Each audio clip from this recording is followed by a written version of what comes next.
I'm Command Master Chief Steph Bass. I would like to discuss how the Naval Special Warfare Center trains future SEALs in and around the water. Water competency is a core skill for Navy SEALs, and in this video you'll see some examples of our training curriculum. It does not matter what your swimming proficiency is when you get here, whether you've never seen the ocean or you're an Olympic swimmer. You need to be prepared to execute some of the world's most dangerous missions in unforgiving environments against hostile forces. Keep in mind that if you are someone who wants to be a Navy SEAL today, your training will be different. You should be training for the physical screening test, not for basic underwater demolition SEAL training. Take it one step at a time. What I'm about to show you is part of a training process that we teach, step by step, to new students. You can find out more about the physical screening test and how to train for it on our public website, sealswic.com. Let me begin by explaining how and why we conduct this training. Outline our approach to safety and professional standards. There are three main points I want you to remember from this video. We take a progressive approach to water competency. We build up the student confidence and comfort in the water as training increases in complexity. It's a carefully planned crawl, walk, run curriculum. Every evolution features safety protocols, including experienced supervision, medical response, and an appropriate instructor-to-student ratio. If you want to be a SEAL someday, you should not be conducting any risky training on your own. All of our aquatic skills are ultimately put to the test in real-world scenarios. There isn't a water competency evolution in our curriculum that does not contribute to skills used in feet-wet missions. This is where all of our training is critical to mission success and the safe return of our team.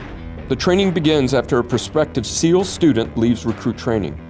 The recruit will attend Naval Special Warfare Preparatory School for 2 months of basic swimming in a pool to work with fins and build up endurance until they pass the Water Competency Exit Standard, which is a 1,000-meter swim with fins in 20 minutes or less. When they arrive here at the center for orientation, they continue to work in the pool, but also swim in the ocean. Examples of this include conditioning swims up to 2 miles in San Diego Bay, and just past the surf line right off our beach here at Buds. All of this is to build them up for first phase, where they will conduct pool evolutions, like knot tying, a 50-meter underwater swim, and drown proofing. Here is one of our Buds instructors to explain more about drown proofing. Drown proofing, like many of our evolutions, has a crawl, walk, run progression to it.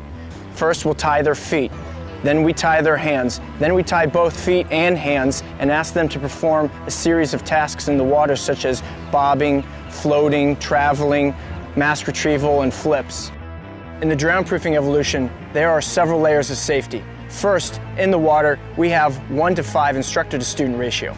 Each instructor is observing 5 students to make sure that they are confident and competent in the water. Above the water, we have safety observers. We have a dive medical officer, corpsmen equipped with life-saving equipment, and an emergency vehicle ready to take a student in distress to the nearest medical facility. Evolutions, such as drown proofing, have very real-world applications in many levels.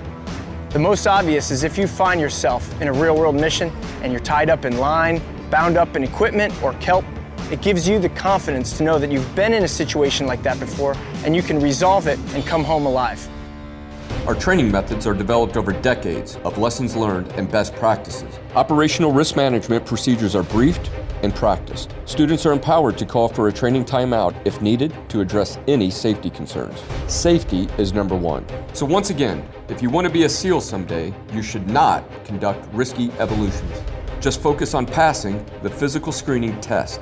No one expects you to swim 50 meters underwater as soon as you arrive. And we certainly do not want you to conduct drown proofing on your own. Every evolution that we conduct in the water at Buds can be applied to a real-world mission. Those progressive long-distance swims give us the endurance to swim to an objective from the sea, carrying a 60-pound ruck and weapons through harsh surf, riptides, over the beach into enemy territory. Whether it's parachuting into rough seas in the middle of the night or climbing into a helicopter from a boat in unsteady conditions, every SEAL has the confidence and skill of having trained at Buds to respond to adverse sea conditions underwater or over the water while achieving the mission objective. Basic through advanced aquatic skills learned at the Naval Special Warfare Center form the heart of our Sea Warrior skill set. Our supreme competency in the water is what distinguishes us from other special operations forces as the maritime component of the United States Special Operations Command.